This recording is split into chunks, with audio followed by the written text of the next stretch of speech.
Olá, seja bem-vindo ao Universiência, o primeiro programa brasileiro de TV aberta e internet, que é realizado por meio de uma parceria entre TVs e universidades públicas nordestinas. Aqui você tem a oportunidade de acompanhar o que os cientistas estão produzindo no Nordeste. Vem com a gente conferir. Universidade Federal da Paraíba cria substituto de painéis fotovoltaicos para captação de energia solar. E ainda, você já ouviu falar em arquitetura vernacular? Pois cientistas da Universidade Federal do Sul da Bahia explicam pra gente.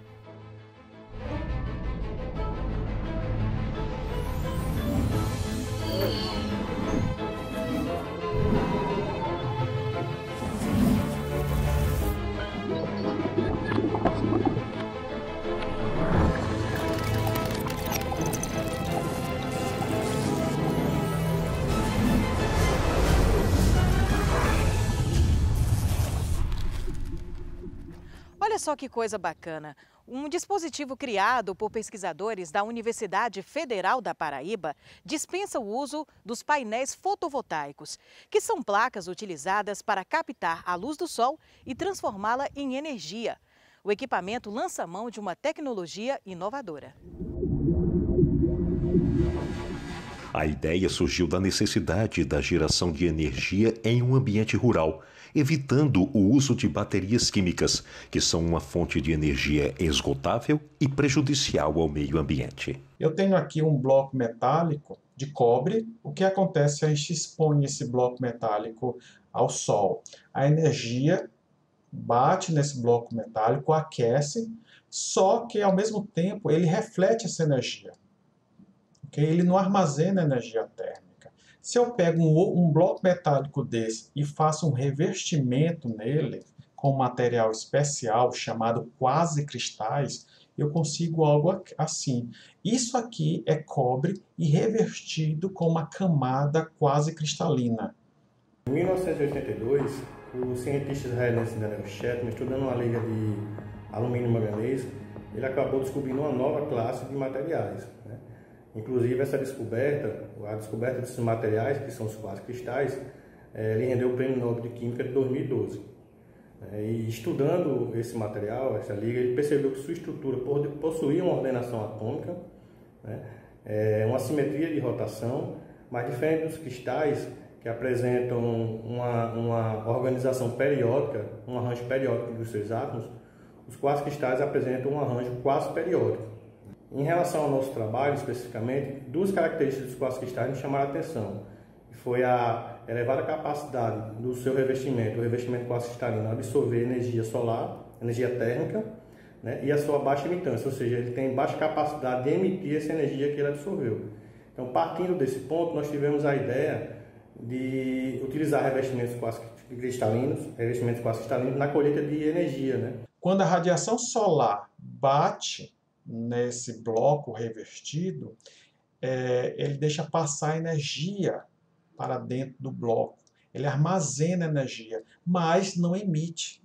Então ele tem uma alta absorvância da energia solar e tem uma baixa emitância da energia solar. Então isso aqui funciona como uma pilha térmica.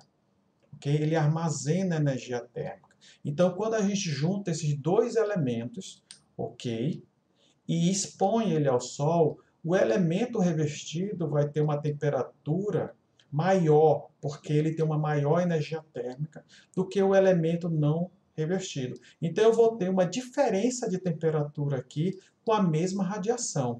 E essa diferença de temperatura a gente consegue converter em energia elétrica, usando um gerador termoelétrico como esse aqui. A ideia foi juntar um dispositivo gerador termoelétrico como esse ao bloco revestido quase cristalino e a um bloco de cobre. Quando eu coloco isso ao sol, eu consigo gerar energia. Nosso material ele absorve a energia solar e converte esse calor, essa energia térmica que ele absorveu, em energia elétrica para alimentar microdispositivos eletrônicos. Você já pensou na possibilidade de produção de madeira sustentável? pois um projeto realizado por cientistas da Universidade Federal do Rio Grande do Norte, Parcerias, promete reduzir o risco de extinção do bioma caatinga no estado.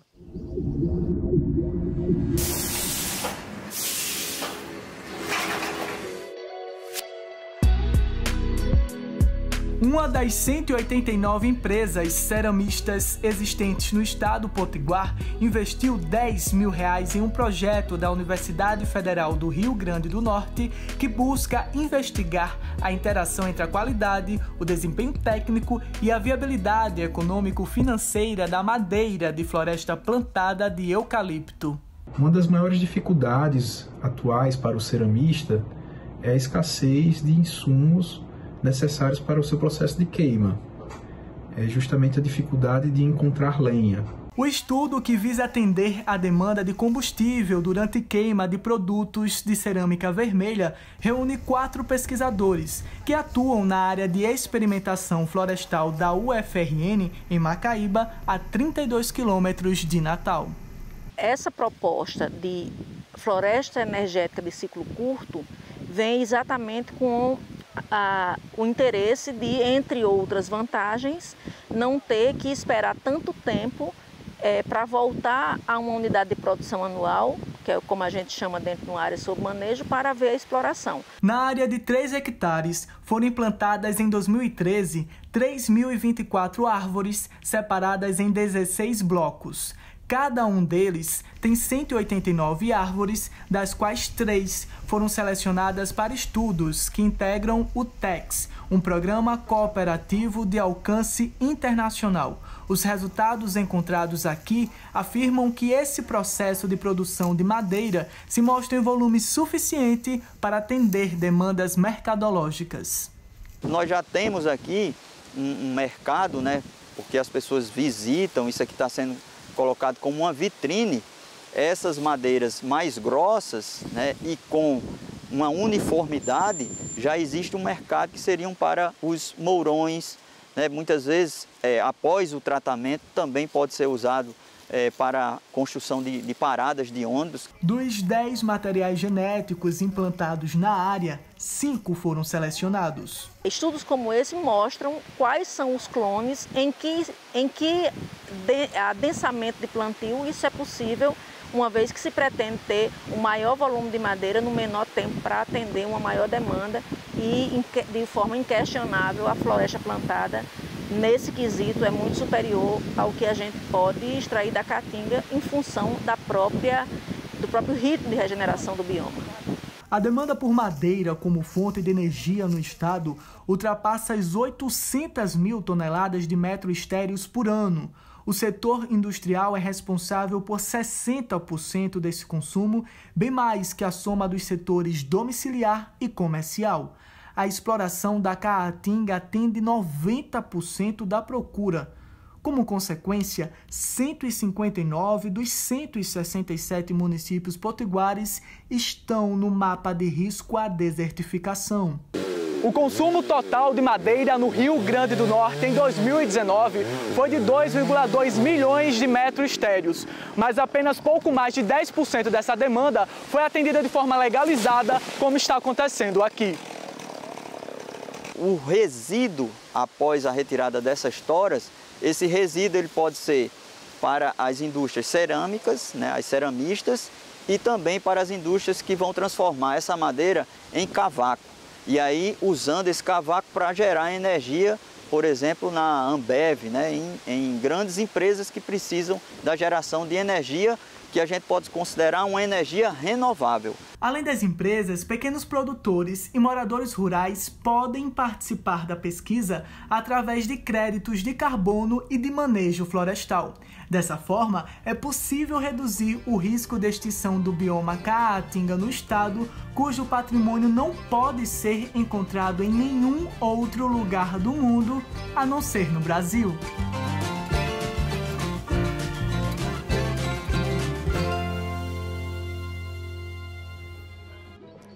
E daqui a pouco o Univerciência volta, trazendo mais informações a respeito das pesquisas científicas no Nordeste. Até já!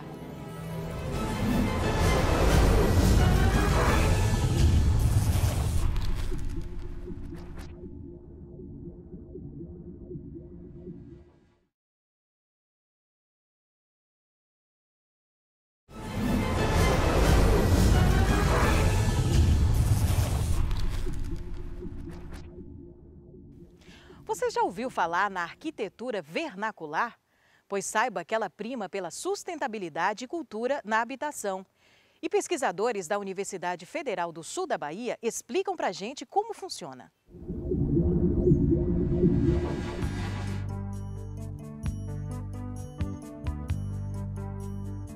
Bom, o que seria arquitetura vernacular? É o termo usado para categorizar métodos construtivos que utilizam materiais naturais disponíveis para atender as necessidades locais. Esse tipo de reestrutura reflete ao longo do tempo um contexto ambiental, cultural e histórico no qual existe. E o conhecimento para a construção desse tipo de arquitetura é transmitido através das gerações, influenciada pela cultura, localização geográfica e aspectos climáticos, né? Em comunidades tradicionais brasileiras, como as aldeias indígenas, o construir vernacularmente é extremamente importante para a manutenção cultural da comunidade e envolve rituais de celebração. A pesquisa é conduzida pela professora Silvia Quimo, com participação de estudantes de graduação e pós-graduação, e objetivou identificar, catalogar e analisar habitações vernaculares construídas em comunidades tradicionais, entre os municípios de Itacaré e Una, no sul da Bahia. Qual foi, então, o objetivo da nossa pesquisa? Foi mapear as habitações no litoral do sul do estado da Bahia, especificamente na área que vai se estender do município de Itacaré ao município de Una, cujas características arquitetônicas se enquadram na tipologia arquitetura vernacular praieira. E como resultados principais, o que nós obtivemos? Então, na primeira etapa da pesquisa, que começou em 2016 e foi concluída em 2017, nós fizemos um estudo de revisão sistemática do que seria o conceito de arquitetura vernacular ou popular brasileira, né? Articulando conceitos, aspectos construtivos com a identidade cultural e ambiental local, e foi publicado numa revista, né, que é a revista Cadernos de Arquitetura e Urbanismo. Como segundo resultado, né, a gente tem a segunda etapa da pesquisa, que é a sustentabilidade do processo construtivo habitacional vernacular na aldeia indígena Itapuã Tupinambá de Olivença, né, cujos resultados foram publicados na revista Ibero-Americana de Ciências Ambientais. E, por fim, terminada a primeira etapa de estudo de revisão sistemática e posterior análise da sustentabilidade do processo construtivo habitacional vernacular na aldeia, nós fizemos, então, a pesquisação relacionada à bioconstrução, né, que contemplou um diagnóstico das edificações construídas em pau a pique e oficinas de bioconstrução para aprimorar a argamassa de barro que é utilizada nas construções em pau a pique. A análise das construções vernaculares permitiu compreender o sentido de comunidade e o compromisso com o meio ambiente e a cultura local em todo o processo de planejamento e construção das habitações.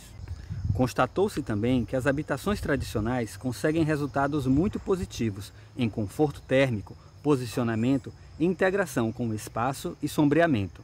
Por fim, né, como quarta etapa, nós também fizemos um seminário de biogeografia denominado do solo, a bioconstrução, que foi idealizado por dos membros, né, por um dos membros da nossa equipe, que é a Vanessa Rodrigues, e que é uma mulher indígena da aldeia Itapuã Tupinambá, e professora, né, licenciada em Geografia do componente curricular de Geografia. Ela fez esse seminário de biogeografia para compartilhar todo o conhecimento adquirido pelos discentes com toda a comunidade.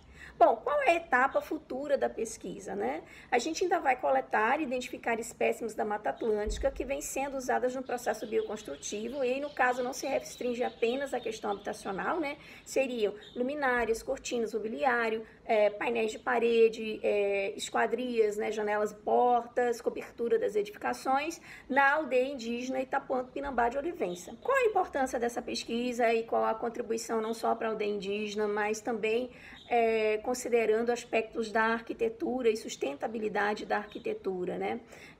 A construção em terra, né, que é a que se enquadra o pau a pique na aldeia indígena Itapuã Tupinambá de Olivença, proporciona a redução do impacto ambiental sobre diversos aspectos. Pegada de CO2, que é praticamente nula.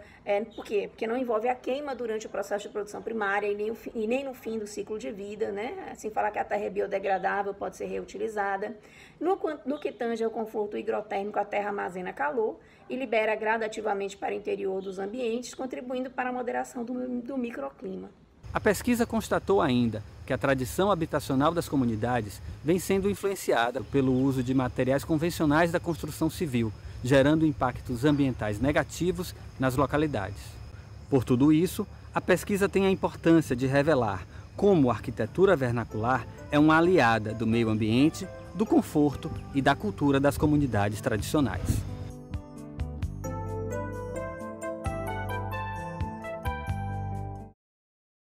A inteligência artificial pode ser uma aliada das grandes indústrias. E professores e alunos da Universidade Federal do Ceará sabem bem disso. Desde o ano passado, eles estão com a parceria com uma empresa de cimento. A ideia é criar um sistema para automatizar o moinho e o forno da fábrica, localizada no município de Quixeré, no Ceará.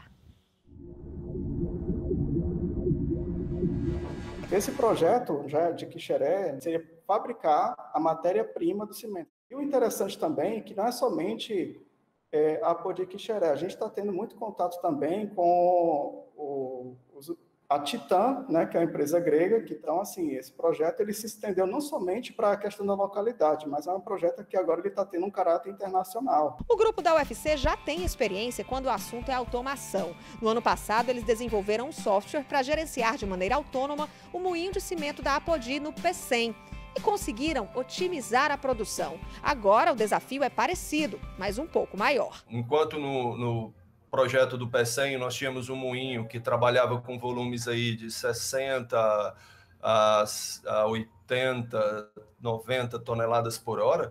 Nós temos agora um processo que pode chegar a mais de 250 toneladas por hora tranquilamente, em termos de moagem de matéria-prima. E o processo de fabricação do cimento é um processo de fabricação do clinker, é um processo bem mais complexo do que simplesmente a moagem do material. A expectativa é de que os sistemas de automação fiquem prontos em 1 ano e meio. Quando o projeto for concluído, as vantagens para a empresa são muitas. Vai ser possível controlar melhor os processos, reduzir o consumo de energia e aumentar a produtividade. A redução, ela não necessariamente se dá pelo menor consumo, seja de energia ou seja de combustíveis. Ela pode se dar também pelo aumento da produtividade e, obviamente, você tem aí um consumo relativo menor.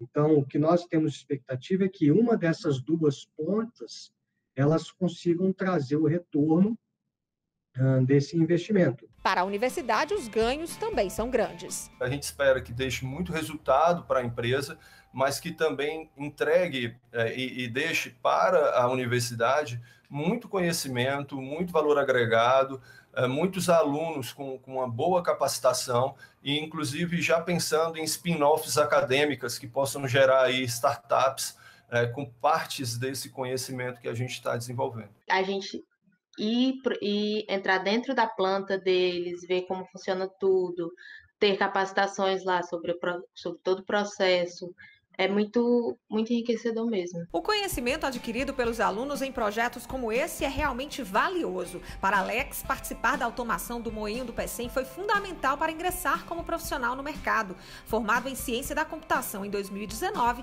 hoje ele é funcionário da Cimento Apodi. Quando a gente está na faculdade, né, a gente vê coisas muito voltadas para a área acadêmica. Com essa oportunidade que a Apodi forneceu para a gente pôde ver o que estava sendo utilizado no mercado e pôde utilizar coisas que a gente aprendeu na faculdade no mercado mesmo. Eu achava que eu gostava muito da área acadêmica, mas depois que eu fiz o projeto e conheci como é e tudo mais, eu me apaixonei pelo mercado. E daqui a pouco o Univerciência volta com mais informações científicas do Nordeste para você. Até já!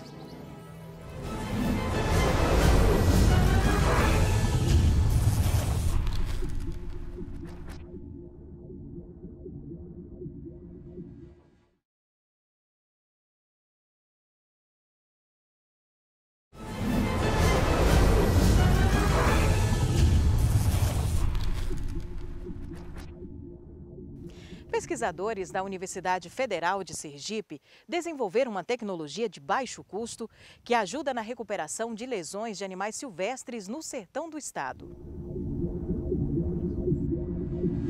As lâminas de hidrocarboneto, muito utilizadas pelos dentistas na confecção de moldes dentários, agora têm outra finalidade. Uma pesquisa liderada pelo professor Vitor Fernando, do campus Sertão da Universidade Federal de Sergipe, descobriu que o material pode ser eficaz na recuperação de lesões em animais silvestres. Essas lâminas, que cientificamente falando, nós demos o nome de lâminas de hidrocarboneto, elas têm várias funções, então elas podem funcionar desde como curativos.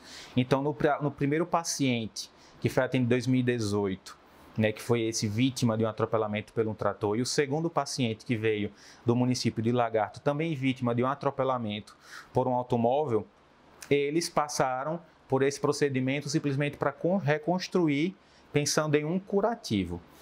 Foguinho, esse jabuti, foi o terceiro paciente a ter seu casco restaurado com as lâminas. Foguinho chegou aqui no CAMASE vítima de queimaduras, onde ele perdeu 95% das suas placas córneas, que são estruturas semelhantes à pele dos humanos. E a função das placas córneas é a proteção do animal. Nós avaliamos o animal, fizemos o exame físico, mensuramos todo o casco desse animal, que é essa estrutura aqui, entramos com tratamento medicamentoso e também realizamos a reconstrução total das placas córneas com a lâmina de hidrocarboneto, que 75% da sua composição é de parafina e o restante são de óleos e corantes. Ele precisou passar por um enxerto sintético utilizando essas lâminas, que são relativamente baratas, pensando no custo-benefício. Então, o procedimento gira em torno de aproximadamente R$30 para a gente finalizar. É um material que não é tóxico, é leve, e após o tratamento por diferentes temperaturas mais elevadas, temperaturas mais baixas, a gente consegue fazer com que essa cera, que seria mais flexível, mais moldável, ela fique mais rígida, com um aspecto mais semelhante de plástico. Então, realmente, ele vai simular a carapaça desse jabuti.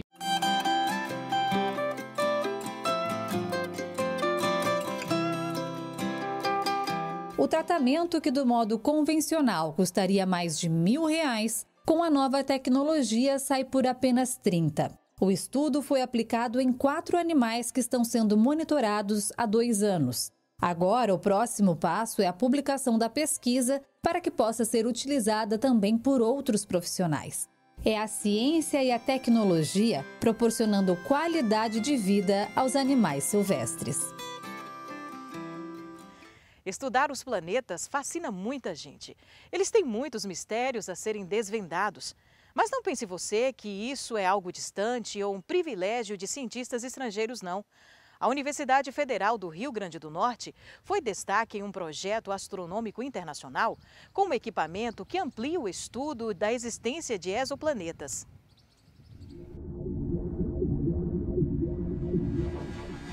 Não é de hoje que físicos e outros pesquisadores estudam a existência de outros planetas e o que acontece fora do sistema solar. O Núcleo de Astronomia Observacional e Instrumental da UFRN já vem desenvolvendo o trabalho que já dura cerca de 10 anos. O ESO, como nós chamamos o Observatório Europeu Austral, ele estava querendo construir um pente de frequências laser e ele procurava parceiros que quisessem se associar dentro de um consórcio para financiar o projeto e participar do desenvolvimento do projeto. Através do pente de frequência laser, equipamento construído pela UFRN através de um consórcio, é possível ampliar a precisão dos estudos de exoplanetas. Ele é uma régua, ele é um instrumento que você utiliza para calibrar a intensidade da luz que você recebe das estrelas. É a combinação de uma fonte de raios laser com um relógio atômico, um relógio ultra preciso que vai oferecer estabilidade ao longo de décadas, se assim for necessário. E o porquê de pente em si é porque quando você analisa o espectro da luz, que é calibrada por esse instrumento, esse espectro ele mostra linhas tão próximas e tão bem organizadas umas em relação às outras que lembram um pouco o pente de cabelo que nós utilizamos no nosso dia a dia. O fato do planeta estar girando em torno está orbitando a estrela, essa órbita está provocando um certo bamboleio na estrela, um movimento na estrela. Então, esse movimento que a gente consegue detectar com essas medidas, com esse instrumento. Então, agora, com ele, a gente vai poder detectar precisões da ordem de centímetros. Então, a gente vai poder detectar planetas do tamanho Terra em torno de estrelas exatamente como o Sol. A importância do projeto vai além do viés científico, como explica o professor Izan de Castro. O estudo dos exoplanetas ele permite a gente entender melhor a própria formação do nosso planeta, como é que o nosso planeta evoluiu.